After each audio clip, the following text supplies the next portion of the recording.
I mean, I'm glad you put it in there, but let's just get on to the real stuff. No, that's all good. Yeah, look, obviously, fair to say there was a fair bit sort of happened after Monday night. So, yeah, if I can go through them. Micky, obviously, with a hamstring injury, which we kind of knew was fairly significant. So, yeah, he'll probably a couple of months for him, looking into the new year. Matters, yeah, a lot worse than we thought. Obviously, again, he came off with the ankle injury, but next day wasn't great, so we sent him off for a scan. So again, not great for him. So again, probably into the new year for him. Richie had the operation, which, again, we kind of scheduled anyway because Richie's kind of been battling with it from day one, and with the international break coming up, we thought it was a good time to sort of get it done. He should only be, if everything goes well, a month, so not too long after the international break. They're the main ones. Obviously, we've got a couple of suspensions as well. And I think and Ben Davis is back and available. And I think everyone else is okay. Pedro's fine. No, he trained, no problem. That's obviously really bad news for Micky and James. January is looming then, and I know we've spoken before about it's a smallish squad, and potentially with Davidson to moving on to Galatasaray might have been a bit short. Will there be discussions then to try and do some activity early in the January window because of these injuries? Look, nothing really. My focus right now is we've still got a fair few games between now and January, and that's where my attention's got to be. The planning in terms of January has been in the works for a while. As I said last week, Johan's in the building now. That's his kind of area. He's getting his department together. He'll get all the information, and we just got to keep working to the plan we started with. I've said right at the start, we've only had one window trying to build a team. It was never going to happen in that one window. So we've got a plan, whether that's January, whether that's the summer or beyond, and we'll work through that. But right now, what's important to me is we've got still a significant amount of games between now and January, and we want to make sure we're performing at a good level. It's quite a memorable game Monday. I all the 30-odd years I've been to White Hart Lane, Tottenham Hotspur Stadium, I've ever seen a full house when you've just lost at home to one of your big rivals. That says a lot. Is that a message to the players that are going to have greater responsibility now coming in? Everyone's got to pull together, and it's kind of an example of what you've actually been saying for the last few weeks. There's going to be some downs here as well as the ups. Yeah, look, it was like I said, it was an unusual night, Monday night, but I think from our perspective, as I said after the game, it was hard to analyse, but we still had to analyse the game, and sort of our analysis was when it was first 20 minutes, I thought we were outstanding, probably the best we've played all year. Obviously there was a couple of moments in there. Then we lost our discipline, which kind of turned the game on its head in terms of just, there was so much happening and so much not happening in terms of just playing football. It disrupted us. And then we went down to 10 men. And again, I thought we coped not too bad. Obviously, had down to 9 men. And I think the message in the end was that, I think, as you said, the supporters appreciated the efforts of the players, which is important. I think that the players felt that because ultimately, I think that's what every supporter wants, that they see their players out there, the people representing their football club giving their all, but disappointed with the outcome because it was a game that, like I said, we started really well and was well within our grasp to come out on top. So there's lessons in that as well. So, but it's just another opportunity for us to grow, as a group, as a football club, as a team. Charlie. Hi, Ange. Just one on Micky. I mean, how has he been emotionally and mentally since Monday? Because he's had such a great start to life at Tottenham, and knowing that he's sustained that injury and will be out for the next couple of months, how has he taken it? Yeah, I guess like all of them, any footballer, that's probably their biggest fear is that, and it's always the possibility of injury sort of disrupting,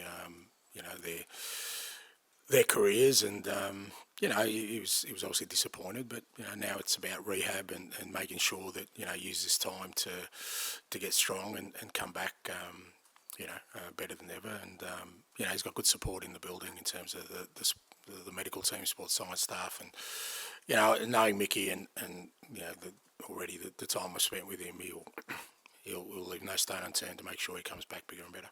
How much of a loss will he be for yourself in the way that you want to play, given the attributes that he does have?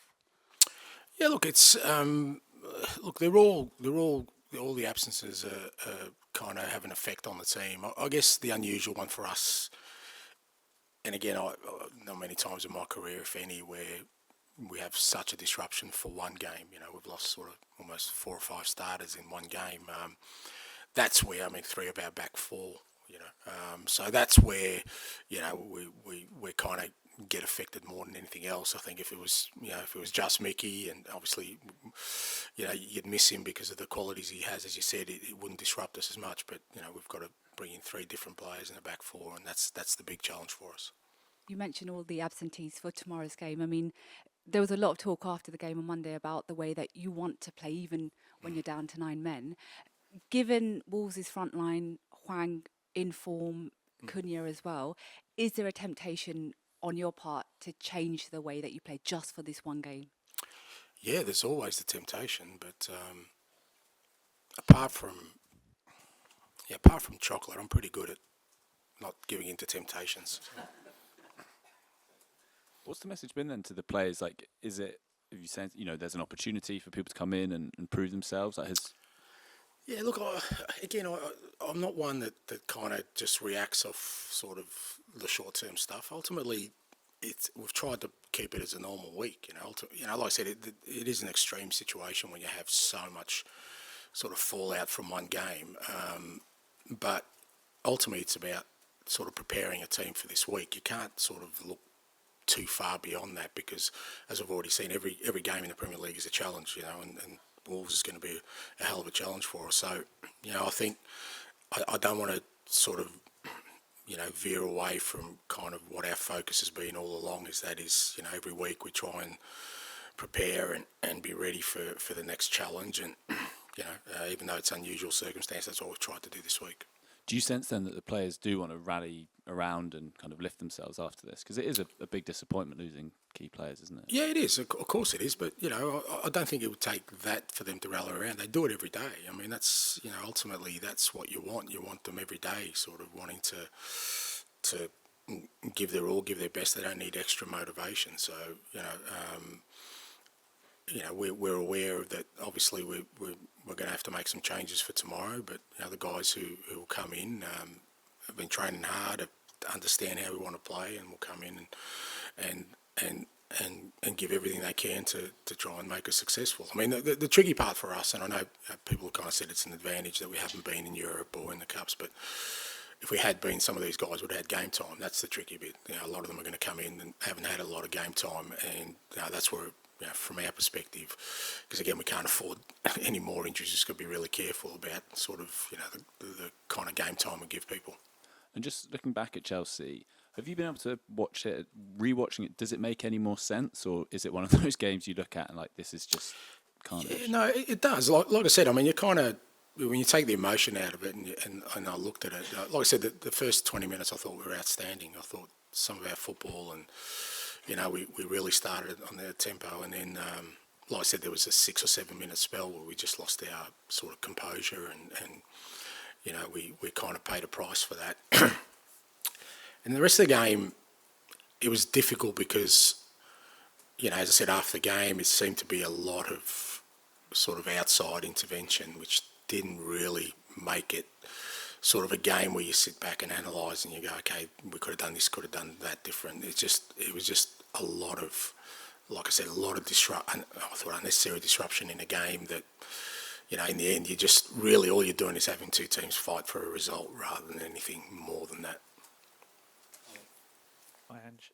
Apologies in advance for asking a VAR question, but it's a slightly different one. It's more to do with injuries. I was just wondering, I'm not saying injuries that you've currently got because of that, but is there a chance that the amount of stoppages in play now, the amount of time that players are waiting around, could it lead to more muscle injuries and things like that? Oh, absolutely. Yeah, I mean, I'm not going to draw a sort of direct correlation to Micky's injury, but, I was half tempted to throw some balls out there for him to have a kick around. I mean, it's a reason we have warm-ups. But if you're going at a game and then the fact that there was only 47 minutes of game time the other night in 100 and whatever it was, 10. I mean, that's not ideal for the kind of athletes we have out there. So it is a concern. I was going to ask about Giovanni Lo Celso as well. Back on the summer tour, I remember you kind of really praising him and talking about how you wanted to keep him here. Is it for moments like now when Gio can kind of come to the fore? Look, it's Gio. It's Brian Gill.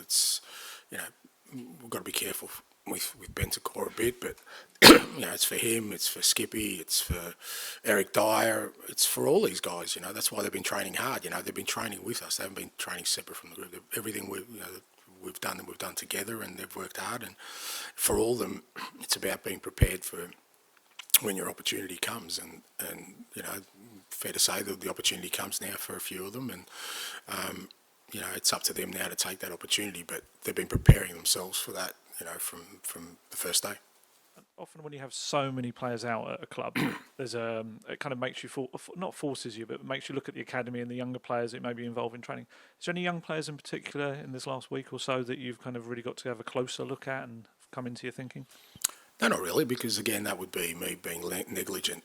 In the past, I'm always aware of kind of, a real close link with Simon Davies and the, academy program, and constantly, whether it's reviewing their games or getting information, we know which of the young lads are progressing. So, this situation doesn't make any difference in terms of, our attention to them.